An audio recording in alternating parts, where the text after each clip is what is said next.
코리아의 신동영 과장입니다. AC 드라이브 사용에 있어서 그 필연적인 요소로 볼 수 있는 전자파 적합성에 대한 내용을 말씀드리겠습니다. 먼저 발표드릴 목차를 설명드리면 EMI와 EMC에 대한 정의, 그리고 AC 드라이브의 EMC 카테고리와 그라운딩 시스템에 대해 설명드리고 마지막으로 EMC 플랜에 대해 설명하겠습니다. EMI와 EMC의 정의를 살펴보겠습니다. EMI는 전자파 간섭이며 전기적 방해 요소에 의해 장비의 성능을 저하시키는 요인입니다. 그리고 EMC는 전자파 적합성이며 외부 노이즈에 대한 내성은 물론 외부 방출도 없어야 한다는 규정을 뜻하는 말입니다. 그리고 전자파 노이즈에는 전도성 간섭, 방사성 간섭이 있으며 각 간섭에 대한 제한치는 국제 전기 규격에 명시되어 있습니다. 그리고 주파수의 증가함에 따라 노이즈의 형태를 명시하고 있는데, 고주파는 저주파 범위에 해당하며 기본 50Hz에 50차수까지, 즉 2.5kHz까지를 고주파, 즉 하모닉으로 정의하고 있으며 150kHz에서 30MHz까지는 전도성 노이즈, 그리고 그 이상은 방사성 노이즈로 정의하고 있습니다. 다음은 공통 모드와 차동 모드의 정의입니다. 공통 모드는 전류가 동일한 방향으로 흐르는 두 선로 사이에 발생하는 전압에 의한 노이즈이며 그라운드와 루프를 형성하여 소스 측에 영향을 주게 됩니다. 반대로 차동 모드는 전류가 반대로 흐르는 두 선로 사이에 발생하는 전압에 의한 노이즈이며 대부분 그 케이블을 꼬아줌으로써 제거가 가능한 요소입니다. 전류가 흐르는 방향에 따라 앙페르의 오른손 법칙을 적용하게 되면 주변 선로에 전류를 유도하게 되는데, 이 교류 전압이기 때문에 이와 같은 각 두 가지의 모드를 형성하게 됩니다.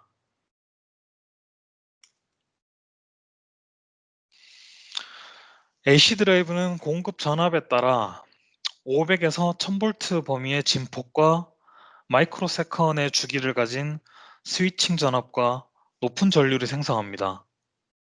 이로 인해 AC 드라이브는 EMI의 원인이 되며 전자파를 제거하는 장치를 반드시 고려해야 합니다.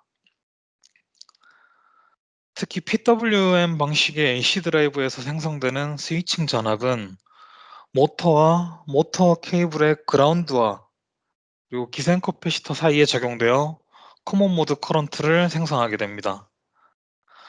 이 생성된 커먼 모드 커런트는 그것의 발생원과 루프를 형성하게 되며 이것을 상쇄시켜주는 것이 전자파 간섭을 해결하는 방법입니다.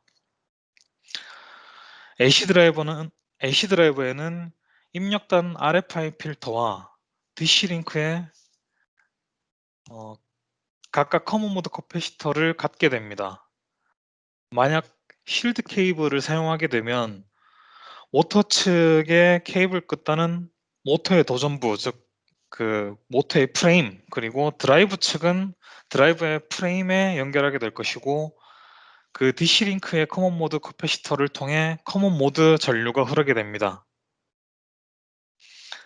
이것은 크게 문제가 되지 않죠. 근데 그 전원 측으로 커먼 모드 전류가 흐르게 되면 전원에 연결되어 있는 다른 기기에 영향을 줄 수 있기 때문에 이 전류를 최소화할 RFI 필터가 필요합니다. 만약 쉴드 케이블이 아니라 일반 케이블을 사용하게 되면 이 현상은 더욱 심해집니다.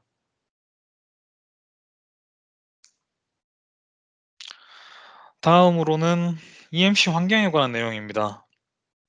1차 환경과 2차 환경으로 구분하는데, 1차 환경은 주거 또는 상업용 건축물, 즉 단독 변압기가 없는 경우이며, 2차 환경은 산업용 건축물이며 단독 변압기가 존재하는 곳을 의미합니다. 특히 EN61800-3에서는 아래와 같이 드라이브가 적용되었을 때의 카테고리를 정의하고 있습니다. 드라이브 시스템 카테고리 C1은 1차 환경에 해당하며 1000V AC 이하의 그 플러그인, 즉 우리가 실생활에 쓰이는 세탁기 그리고 냉장고와 같은 그 제품에 적용될 때를 의미합니다. 그리고 C2는 전문가에 의해 설치 또는 시운전이 필요한 어플리케이션을 의미하며, C3는 1차 환경에 적용 불가할 경우 적용을 해야 됩니다. 그리고 C4는 복잡한 산업 시스템에 적용하는 카테고리입니다.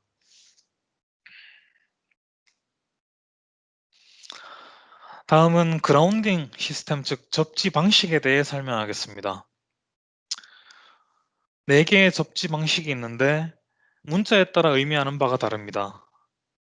첫 번째 문자는 전원 공급 장비, 즉 발전기나 변압기의 접지 연결 방식을 의미하며, T는 대지에 연결한다는 뜻이며 I는 대지에 연결하지 않고 절연한다는 뜻입니다. 그리고 두 번째 문자는 전원에 연결된 기기와 접지 사이의 연결 방법입니다. 역시 T는 대지에 연결하는 것이고 N은 중성점 또는 보호 접지에 연결한다는 뜻입니다. 대표적으로 사용되는 TNS 그리고 IT 네트워크에 대해 간단히 설명을 드리겠습니다. 먼저 TNS 네트워크는 전원 장비의 중성점을 대지에 직접 연결하고, 그리고 기기의 중성점은 전원 장비의 중성점과 연결할 뿐만 아니라 기기의 노출 도전부, 즉 프레임은 보호 접지 P에 구분하여 연결하는 방식입니다. AC 드라이브의 경우 중성점을 별도로 연결했을 뿐만 아니라 P도 별도로 분리되어 있기 때문에 EMC 성능이 가장 좋은 접지 방식입니다.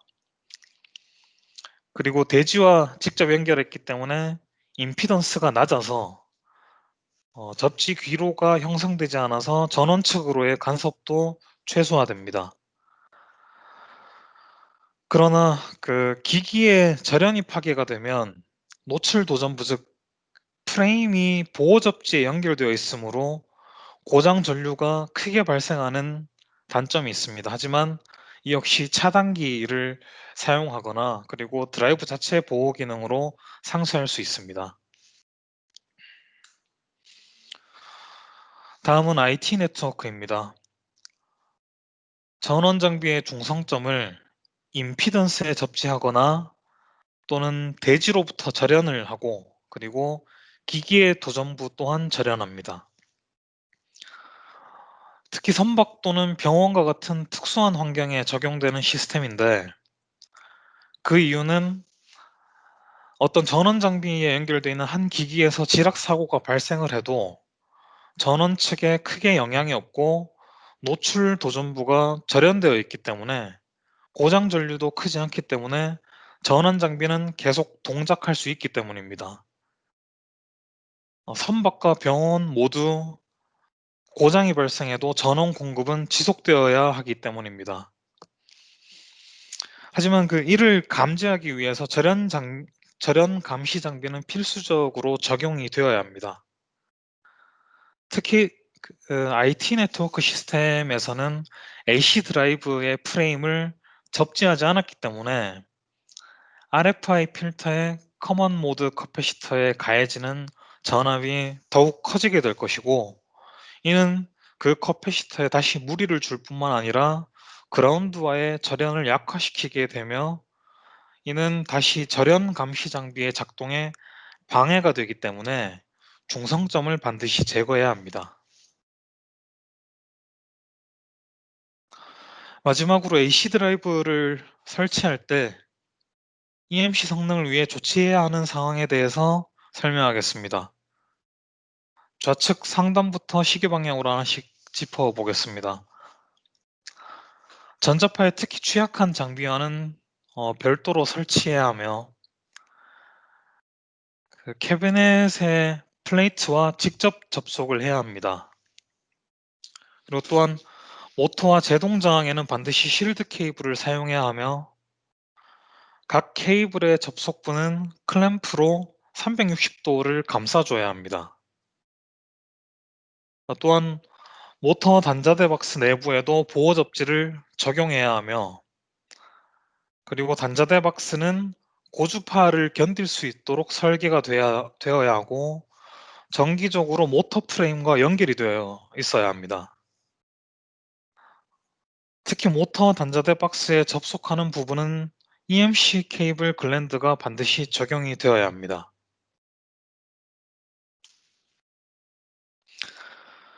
이상으로 전자파 적합성에 관한 내용을 마치겠습니다. 더 궁금하신 점이 있으시면 덴포스 코리아로 연락해 주시면 되겠습니다.